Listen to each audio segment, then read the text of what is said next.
secret space program. Now, I first started keying in on this probably, I don't know, 8 years ago. About that, right? Where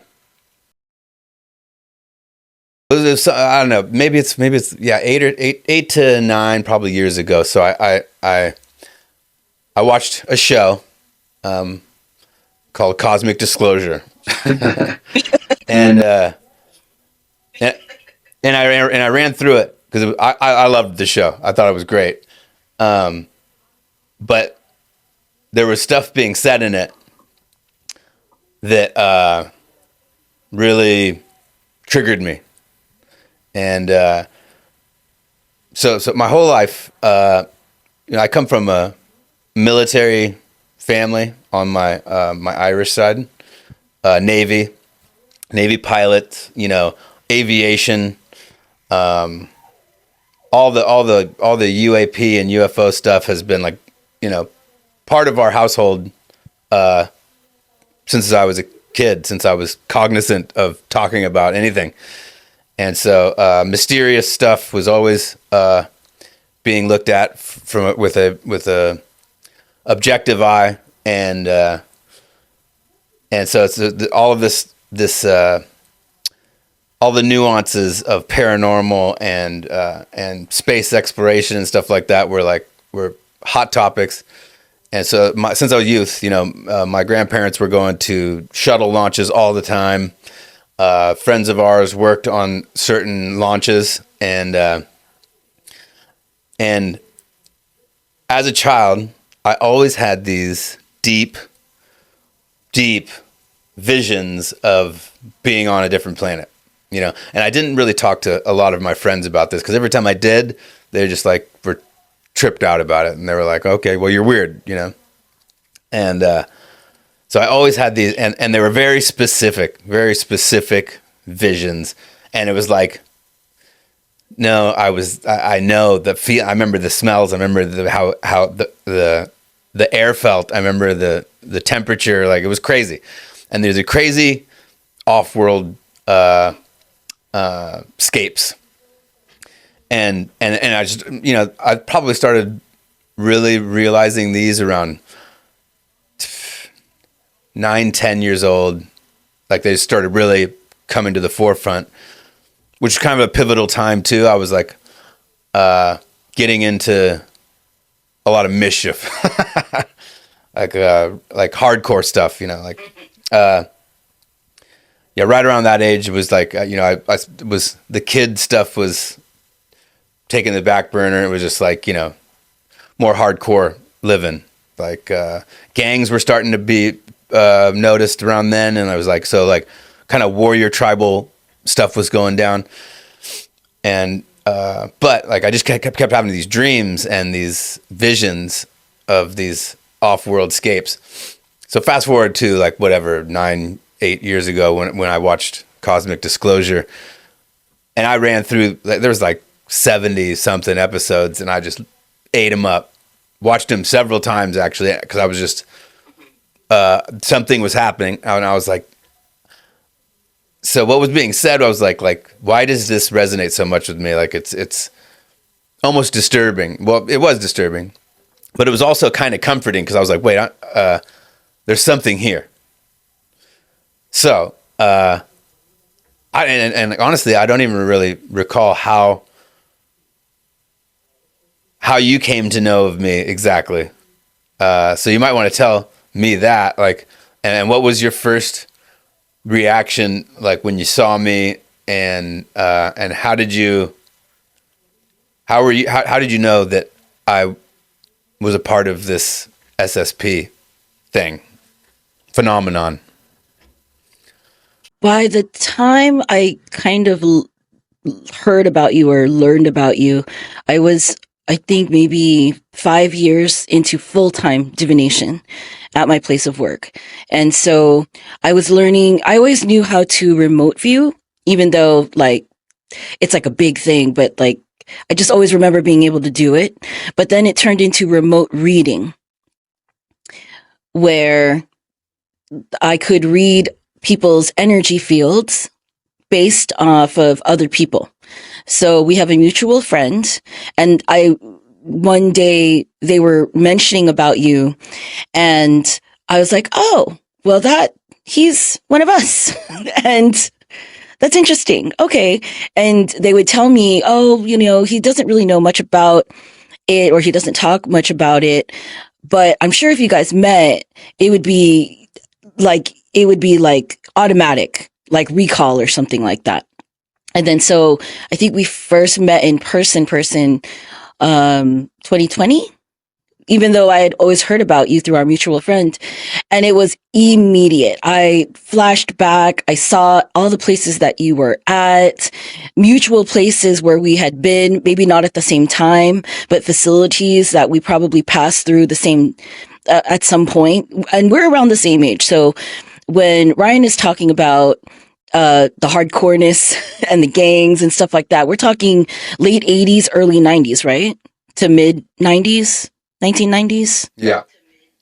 Yeah. Yep. So I saw all those places. And the thing about being in space, period, just off our planet, period, is there is no time. Like, time is not linear anymore. And so you see the past and the future and the present all at once. And it can be in like seconds after each other. And so that's how I viewed your experiences from remote viewing you. But then also when I met you in person, it just activated so much recall about, I don't know, maybe similar teachings that we had in those programs on our planet, and then also off planet as well. Okay, nice. Now we're getting into it. Good. Interesting. I love the whole thing. Space, no time in space. This is the quantum sanity stuff we're looking for. Yep. So, okay. In that show, in the disclosure show, it definitely triggered something in me. And then when I saw you, like, we were, instantly linked. And I was like, okay, there's something more here. And like ever since then, it's just been piling on the recall and I don't know, the solidification, especially between you and I. I've never experienced anything like it, so there's definitely something there. And to jump over to, so a lot of people were hating on those fellas who did that. And, Dr. Stephen Greer, he thinks they're all psyoped.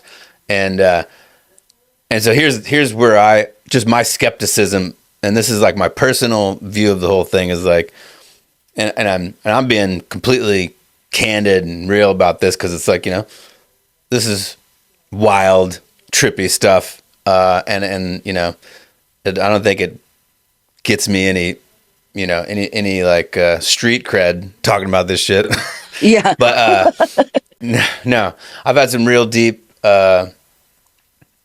visions and I don't know, recall, just this really tangible I don't know, experiential like recall that like you can't just get it from just watching this show, like because they're really it's like what I saw wasn't what they were showing me on that show. But it was a doorway. So and so I got respect for all these guys and whatever they're doing, and Dr. Greer, got respect for him too. But he's saying it's a psyop, and I mean, people could easily say that he's a psyop. I'll tell you that, right? But it was so is there like, so now in my, once I got into like plant medicines and multi-dimensional thinking and experiencing, I started realizing that, like, first of all, time, like you said, isn't linear, and I started being able to view, like, it's really intense. It's really intense that that everything is happening at once, and it's just, and like attention is multidimensional too, and it's like you can focus it all in, and like we can be here now, but you can also have a wider scope and go other places. And so like on that show, they're talking about, the one guy, he's getting picked up physically every night, but with, interstellar crafts. Yeah. And going to moon bases and going into inner Earth and all these things, physically, or at least he claims physically, and so like I can't say that any of that is true for me. I don't know if my physical body did that or not. This right here, but I do know that like there is a physical reaction that I have to some of these visions that I've had my whole life. So like I don't know, as synchronicities build and mount throughout my life, like I'm starting to see how they all tie into my past. They could be the real subtle things that I kept throughout my whole lifetime, but they're all now being woven in to this like whole ascension process of all of humanity. It's trippy and amazing at the same time. But it's also like, Rubik's cubing the past and aligning it to now, and just to help with my own sanity and just cognition at this point, because it's like there's so much going on that it's hard to, I don't know, narrow down what is real and what isn't. And that's kind of what this whole podcast is about, because shit is getting trippy. And it's always been trippy, though. I think that's the other thing, is that humans have been really low frequency,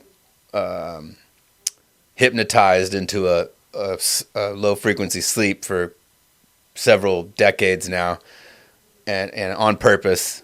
And the spirit, I think, and consciousness are bursting out of that as Gaia. The Earth is doing its ascension process, and the people and entities that had a hold on the corruption and dumbing it down are losing their hold. I'm tripping on how the past and all these things that I thought was crazy sci-fi, are actually these experiential things that are tying into like what's going on now, and if you're not paying attention to those out there, like there's this wild growth and ascension and transformation happening on Earth. And if you're keyed in on the right frequency, you're probably experiencing a lot of wild stuff. Yeah. So how do you think it's both? Do you think that we were taken physically and we were maybe our consciousness was removed, or as kids? I have so many questions about that. How do you think the actual extraction, and how do you think these experiences are experienced or planted in let's say my brain?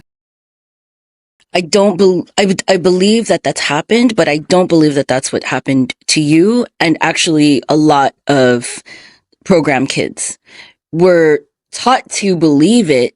But when I got more into learning more about shamanism and actually working with real indigenous shamans, like deep indigenous shamans, there are certain things that they recognize in people that there's no way that could just be like an implantation of a thought or planted memory. There's just no way. And the way that they describe it was there are energies and residuals in your actual body tissue, because we're water, like we're walking bags of water, and water has memory, and that memory in the water in our bodies also imprints in the tissues of our bodies.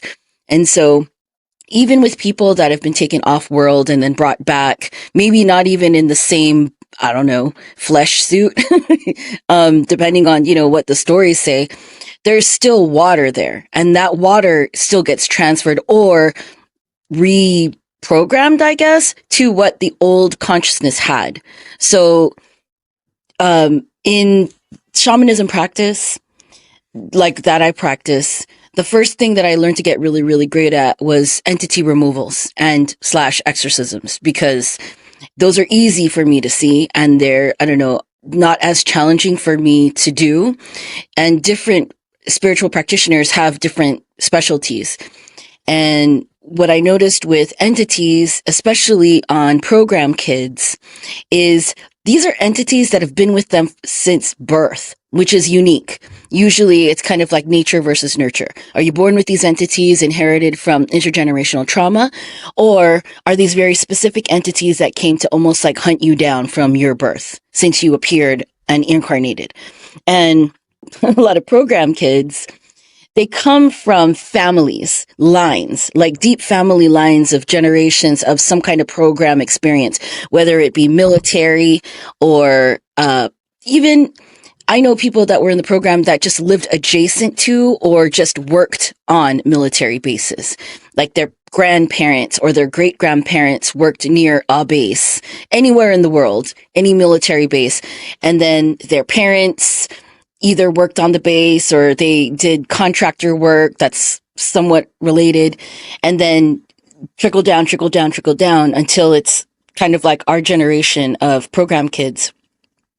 And there's an authenticity, especially when you meet another program kid face to face, that you can't deny. You can't deny these people live through it. It's in their eyes too. I noticed like when I was growing up, there's like something in people's eyes where it's like they were almost frozen at a certain age, and then their body and their face can change, but their eyes still stay at like a certain young age under 10. And that's real unique to program kids. Interesting. Yeah. I too will say that, like instantly meeting you, I felt the same. It was, a deep knowing, like we've been through this shit together. She knows too. Yeah. And I still wrestle with like just skepticism of like how this all plays out or has played out or is playing out. The recollection stuff, is obviously, piping hot right now. Like I'm getting all kinds of more depth to scenes in my recollection, and also like just like these multi-dimensional windows, and so it's pretty intense. It makes me. I was just thinking when you were talking about like let's say they had to do removals of my whole vessel, like me, like tangible, like coming in. I don't know how, if you really get into it, it's like alien abduction, and like Dr. Greer talks about all of these. There's a huge majority of abductions that are done by man, and just like by this program, right, or factions of it. Yep. Like I can remember a lot of stuff, but there's like these missing parts. But one of the things I remember is going to. My brother was sent first. He was sent to North Dakota to stay with our cousins, and our cousins. I don't know. Right. and it was on like a wheat farm in Minot, North Dakota. And like he was gone for like a month, and I remember like getting pictures back, and he was on a 3-wheeler, and I was like, "There's a 3-wheeler there. That's rad. I want to go," And I went, and I think I was 10 when I went, 9 or 10, and it's this trip because I flew into Kansas because my family's, my mother was born in Wichita, Kansas. Total just ironic Wizard of Oz scenario. But it's also synchronicity too. I flew into Kansas, and I was like, I was staying with some other family, and then we drove from there to Minot. And then when I got to Minot, there's just a wheat field, and I was there for like a month. and I was working on the farm basically. I mean, I was a kid, so I was just trying to find things to do, and riding the 3-wheeler was one of them. And then right next to the farm is the super advanced Air Force base. You probably know which one I'm talking about. Yes. And they have nuclear capabilities there, and like nuclear silos, and there's only I was there for so long. I remember the first 3 days of riding the 3-wheeler, I was like, this is awesome, and then, I'm still 10 years old at, day 4 or 5. I mean, I don't really remember a whole lot of the time there, but I just remember the homesickness being like torturous. And I was there for, I really don't even know how long. It was at least like a month. Mm-hmm. And I looking back on it, I don't even know why I'd be gone for that long, and I don't know why my brother would be gone for that long. Even though my mom might have been partying, but I think she might have been out of the party scene at that point. It just was never talked about after that. It was just like, go to Minot, North Dakota, on this farm, and next to this military base, mm-hmm. and so I don't remember a huge chunk of that, and it's like that was like this huge event. So it's like, and I remember a lot of scenes being out there's this house, and there's these huge wheat silos, and there's farm equipment, and then it's just flat as far as your eye can see. And there's a couple blinking lights though, off in the distance behind the house, which is the Air Force base, but it's far. I mean, it seemed really far. But I just kept, the only thing I really remember is like the 3-wheeler, and like going out at night into like the warehouse garage, and I remember just the light shining and like just bugs flying around, and I remember going out there at night, and walking out like alone, which I think is really weird too. It's like, you'd think I'd have all these memories of just trying to kill time or whatever, but I don't remember the majority of that trip. And I always thought that was weird. And then so like as I got older, all kinds of different weird, multi-dimensional, and like I said, off-planet strangeness would pop up. And like, for a long time, this is a huge part of this show, this podcast, is like mental health, and there was a hot minute, after my mom's passing, and like being like, 15, 16, like I thought I was losing it. Mm-hmm. And having all kinds of crazy recollection about these weird points in my childhood. I thought it was a lot, and I'm sure it was a lot to do with grieving and mourning and whatnot. But there was this otherworldly, and this these sensations of being in like these facilities that I to this day, like when I'm in certain like parking garages, or like city buildings, or like subway areas, like I get these crazy recalls and crazy like tangible, like, oh shit, this is like that, and then I draw a blank. Yeah. And so like I just thought I was weird, I just thought I've been through a lot of trauma in my life. I thought this, chalk it up to whatever. Yeah. I've taken a lot of blows to the head. I've drinking a lot. I've done a lot of drugs, which, a lot of people would probably just say that, yeah, that's what it is. But now that I'm completely clear-headed, all of this stuff is actually tying together and weaving together into something pretty prolific that I can't really deny. And I don't know how it works exactly, but I really feel like this whole new era of humanity's consciousness, it's going to be revealed. Yeah. And I think we're in the midst of the disclosure, the unveiling, and I think there's a lot more people that played a part, a pivotal role in this awakening, that might not even know that they did, and so I feel like now I'm kind of coming online, like there's a lot more to my story than just coincidence and circumstance. There's a consciousness and a energetic feeling in my field, like and like when we met, and like when we went to Mount Shasta, the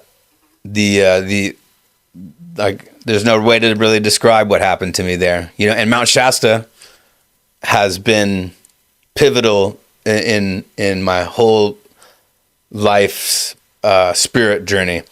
When I first went there with my native friends, getting big medicine from just being in that area, and learning about all of the history and the wild stories of what goes on there, and the interdimensional existence of that just massive energy point.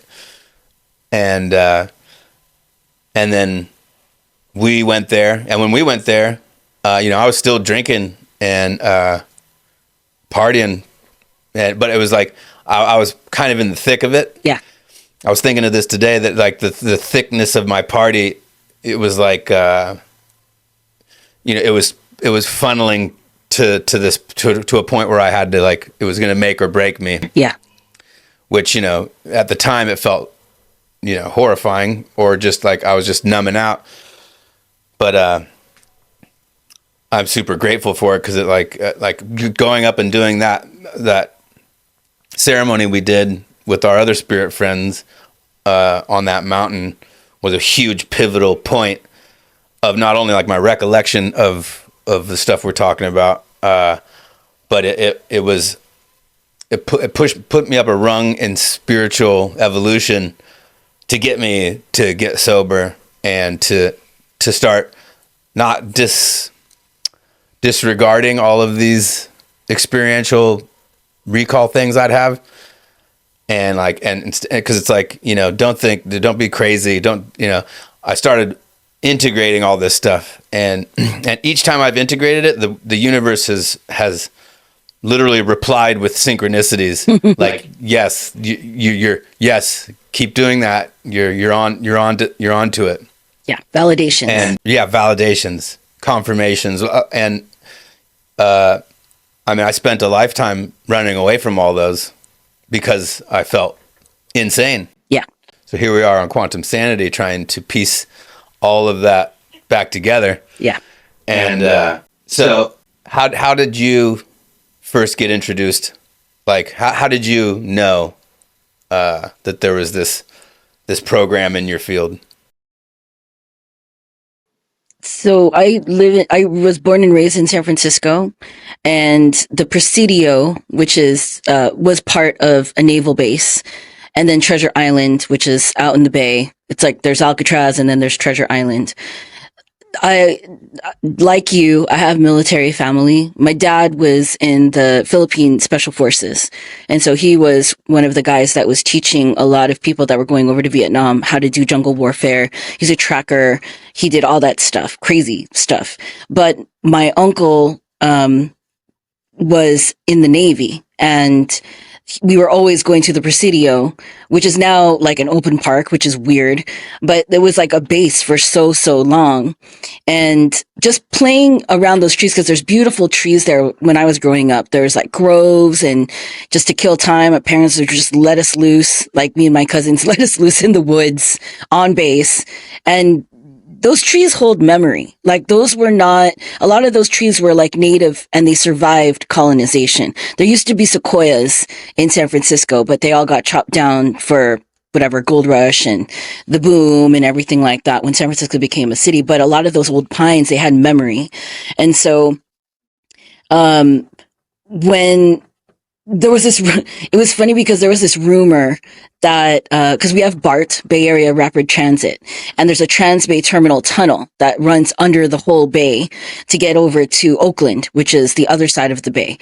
And I remember little bits and pieces of when BART was being built and stuff, but especially that Transbay tunnel. one of my teachers was talking with another teacher one day, and they were like, "Oh, that tunnel didn't even need to be built. It was already there." And so there was that spark. And then gate was really what really messed me up, because we would always go on these field trips, and I'd always get lost, or I would always become missing when I'd really just be sitting. So I would think, in one place in front of a teacher. Next thing you know, 1 hour would pass and the bus driver's mad because we got to go home, but I've never moved. And the teacher that was watching me suddenly wasn't there and had to come find me. But then I was sitting right where she told me to stay. And so that was another indicator, like something's not normal.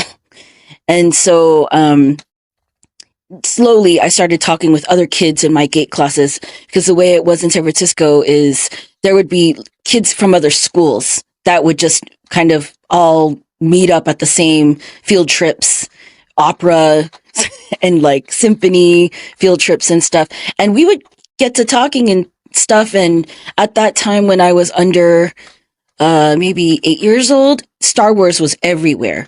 And we would just talk about Star Wars all the time. That definitely helped a lot to break a lot of walls as far as comfortability and talking about it. But as soon as like I heard outside kids, outside of my gate program, outside of my friend circle talking about Star Wars, I didn't understand that like people didn't have the same experiences than me and the gate kids had with space. So that's when I realized, like, oh crap, like maybe we need to talk to adults about this, because maybe this is not right. So yeah, my father did some time in the brig and in the Presidio, and I'll keep that for another podcast. But it has a lot to do with me being alive and here. So my second point was that my mother was getting alternative healing practices done to her when she was going through all this pain after being in a car accident. She was taking a bunch of painkillers, but it just wasn't really working. She was still in a lot of pain, and so she had a hypnotist come over, and it was this black woman, really sweet black woman, and there was this interaction between her and my mother at some point in the night, and I was there, and they were talking and like looking at me, and they ended up coming to this conclusion that they should put me under. So I was hypnotized, and yeah, I was hypnotized, and and I went like straight into. And she's like, "What do you see?" And I was like, "I'm flying over Golden Gate Park and into the trees," and I was like, "I don't want to do this anymore." And so and she was like, "Really?" She's like, "Why did you want to not do that?" And I was just like, I don't know, it's tripping me out. It was weirding me out, and I was probably like 11. But it was just it was too vivid, I guess. Mm-hmm. And so that goes along with what you're talking about the trees there. There's something super significant. We did a ceremony there not too long ago. We did. And, yeah, the smell, there's like the eucalyptus bay leaf smell, and then the redwood smell. The tunnel. And the tunnel. Yeah. The tunnel for sure. But yeah, so yeah, like all these things, but nowadays, all of these experiences and what I thought were just these trippy, weird, I don't know, glitches in my brain, mm-hmm. are all starting to like make a quantum sense now. Like there's this multi-dimensional coherence to all these things, the past, to my past, and our view of time, my past and the future, but it's like the timelines are shifting with all of the awakening. Yeah. Like I had a pretty big like of course, and I'm sober now, but when I wasn't, it was like it felt like we were, and I think the world was too. We're talking 2020 was right when I was like really in a pretty dark space, but I was also like realizing that something had to change. Yeah. And, we went through all the shit in the world. And I felt a spirit call to like, I have to change. We got to change. The world's got to change. And me and Lauren, we changed, shifted, and watched like our whole immediate world and universe shift. And I think a lot of people did a lot of big spirit work in that time period. Mm-hmm. And now it's like now we got this big unveiling of just crazy synchronicities. Like the synchronicities are so intense right now that it's comical and kind of scary. Like last night I had this crazy dream. Well, first of all, they've been spraying the old stuff in the air, like over here. Started same yesterday, same here. The day before. I hadn't seen it in a while, so I guess maybe the moon has some significance with that, and whatever this podcast. But I had this crazy dream last night that I was a friend of mine and her child. It was kind of her shape-shifting her and a daughter, but she doesn't. I don't know if she has a daughter. I know she's got boys, but it was just this. I was watching them and they were both going into seizures, and there was this super high-pitched ringing, and I was like, oh, they're enacting something or whatever, and I kind of like hovered over this valley, and there was this big explosion, a kind of volcanic, and it was just billowing, just blah, like, basically like the earth ejecting its center. And I remember like closing my eyes, and then I saw this weird computer grid, and it had like all of these measurements.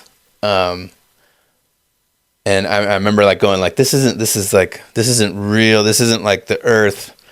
This isn't a volcano. This is some sort of technology being tested on me, and I woke up today and I was like, that was really interesting. And that's when I was like, it's a full moon. And I was like, hey, let's do a podcast. Yeah, it's eclipse season, blood moon eclipse as of today at the time we're recording this. But like there's all these hidden messages. I mean, or just like I'm becoming more coherent of the subtleties, the reading between the lines. So like the explosion of the earth is could be significant of just, the earth shifting energetically. And then like the computer grid that I was seeing was like this kind of AI trying to understand Gaia's ascension, basically. And I was observing, and like the ringing in the ear and the humans having seizures was like, this is basically I guess everyone's calling it the bifurcation of dimensions. The timelines. Mm-hmm. Some are online, some are offline, and it's going to be a split. And for me, I like it's the synchronicities are speeding up.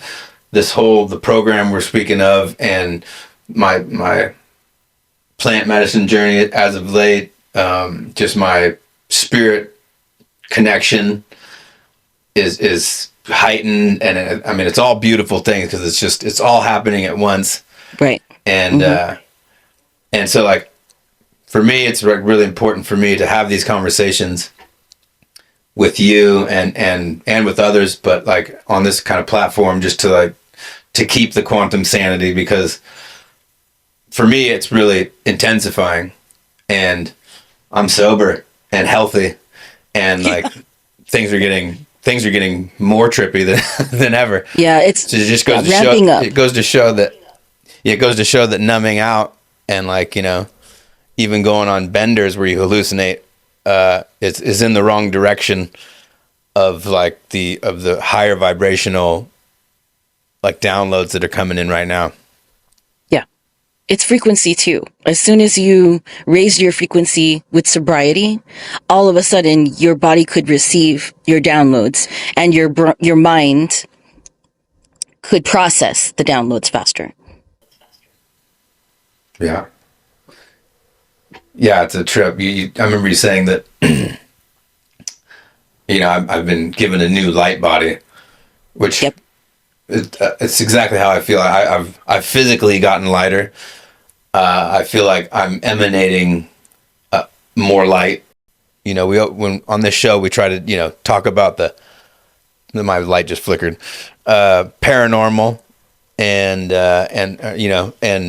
you know spiritish, you know, stuff, the stuff that freaks out the mind, and we also go into, you know, the health part of it and the mental health part of it, because integrating all this stuff,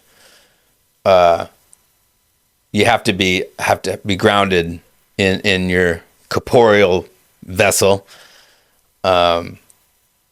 It's the only real way to get these downloads properly and to stay sane while doing it. And there's a lot of talk now about how autistic people and people with schizophrenia just didn't have the proper either nutrition, health protocols, guidance, and you know, leaders around them to navigate the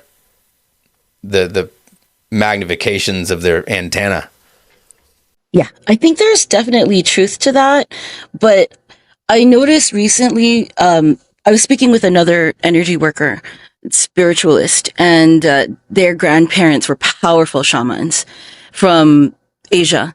And there's also starting to be more kind of like filtered protocol when it comes to people who have quote unquote autism, because sometimes there are people that have autism, but then autism is being thrown around so much nowadays that it's not even that, it's just the immediate word that the diagnosis is from a lot of people, when it could just be depression. It could just be a result of PTSD. You know, it's in our day, when you had PTSD, it led to depression.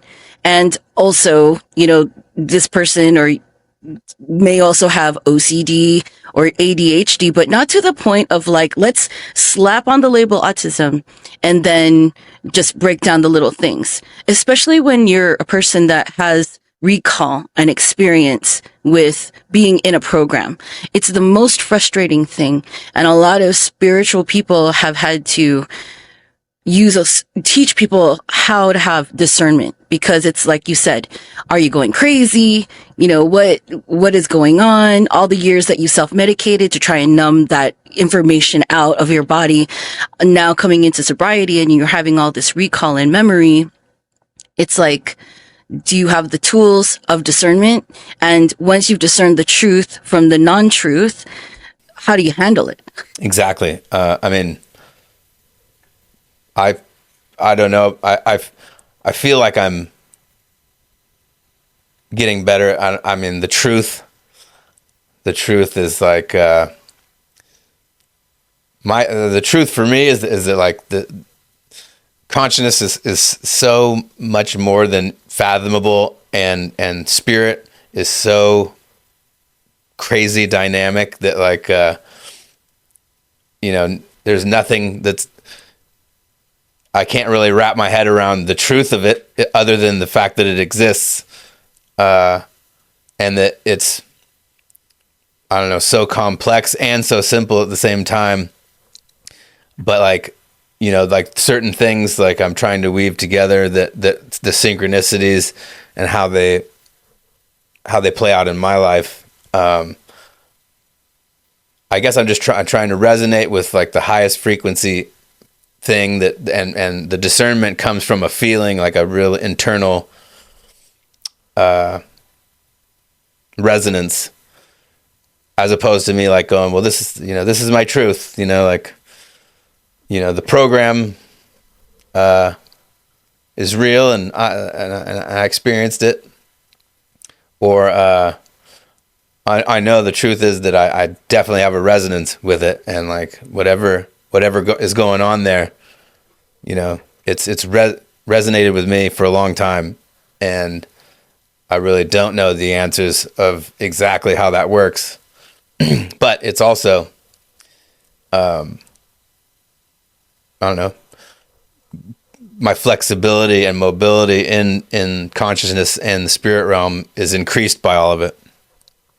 Yeah. If we take an example of just, let's say, for example, you and your experience, you already come from this long lineage of spiritual medicine walkers, right? That probably intergenerationally, let's say 3 generations back, was already met like a really powerful criteria that the program was looking for in the best candidates, because people who have medicine blood have more flexibility in their DNA to handle off-planet things, let's say. Then you go into the program, but then now you're on the radar of certain government programs, because they're like, where are you going? Who's this kid? Who are they talking to? Maybe they don't know of each other. And of course, the government wants to know more about it when there might be broken off aspects of, let's say, government that don't want the government that we're growing up with to know. So all of a sudden, there's these other systems that are meant to discredit us. Trauma, violence, addiction, substance abuse. So much to the point where even if we're legit, our stories end up sounding super crazy because, but look, this person had this, and this. It strikes against them. So why should we believe them? Oh. Why should you believe yourself, right? And so in these times, because the crazy level is insanity, it is so bad. Our humanity as a species is also being compromised. And so it's almost as if Gaia, Mother Earth, is activating these program kids who also come from medicine blood, because that's one of the first criteria that needs to be known if you're going to be one of these program kids, is do your ancestors carry that flexible gene or genetics to handle outer space and interplanetary travel and things like that, and then whatever else we did off planet and stuff. It's like the call, yeah. Right? The call has always been, you're going to activate when you need to be activated, and then you're going to have to do your part to serve. And a lot of people don't know what that means, but sometimes the biggest thing is, how about you just serve yourself? Serve your family. Get sober. Get healthy. Start to be like that finely tuned human body that existed in off planet as well in the programs. So it's almost as if we're all naturally falling into, like, if the best human specimen of ourselves was off planet, now it's coming to our planet. Like, it's coming back to us. Our body is getting back to whatever that condition was that we were in space. I mean, look at you, dude. You look boss. Well, I feel good. I do. Yeah, I can't stress enough how just getting clarity and being about my health and my family, and just choosing the right spirit move every step of the way, that's like what I'm doing right now, is just choosing the right healthy, good spirit move. And like, if I ask myself that question about anything, and if there's a pause or a skepticism at all, then it's a no-go. Yeah. And like right now is just like, it just seems imperative to stay in that zone, and like, and I don't see any way to not just keep increasing that and and also like, you know, doing things like this, have a show like this, however modest it may be, if it gets to one person and opens their mind, like it's worth it all. Because I think that we are coming online, and all of this. I mean, like, you know, was it 2024? Was it the beginning of 2024 when that whole Miami mall incident happened? And I sent that thing to you. Remember the interdimensional beings popping into the mall? Yeah, I want to say it might have been 2023, maybe, but it was a few Okay. years ago. Yeah, I think it was the first day. I think it was like New Year's Day. But anyways, like that stuff. There's you know, like, you know, they tried to wash that with whatever, and there's all kinds of stuff coming out now, and like there's a congressional hearing about people, you know, a guy in the government saying that there's somebody who has top secret footage of what really happened there. The UAPs are just off the charts. Like, I mean, you can look on any of the social medias and just see crazy UAP footage. You know, there's all kinds of AI bullshit out there too, but of course there's going to be that, because we're in a time period where real stuff is happening, and they're ramping up the fake stuff as fast as possible to of course keep everybody off the trail of the truth. And so my advice to anyone out there is to, you know, practice discernment, but get healthy, and get your healthy crew, and make sure everyone in your crew is healthy. Make sure they're not compromised with toxins or entities, you know, hijacking them. Like, if everybody creates their little, you know, tribal cell healthy, you know, because all our cells connect, and like the more work we put in just in our inner cell, the more we actually see an effect around us. And so that's what I love about our conversations. It feels like every time we talk, we unpack all kinds of crazy, you know, insane things, but we draw the quantum sanity out of it, and it becomes medicine. And, you know, we don't run from it or hide it or numb it out. yeah. If you are a listener and you are experiencing the ramping up of program recall, the move is not to immediately go onto a forum and start talking about, you know, like, oh, I got abducted by aliens and blah, blah. Maybe the move is, okay, all right, I listened to this podcast. A lot of what they say is resonating. What do I do now? Get healthy.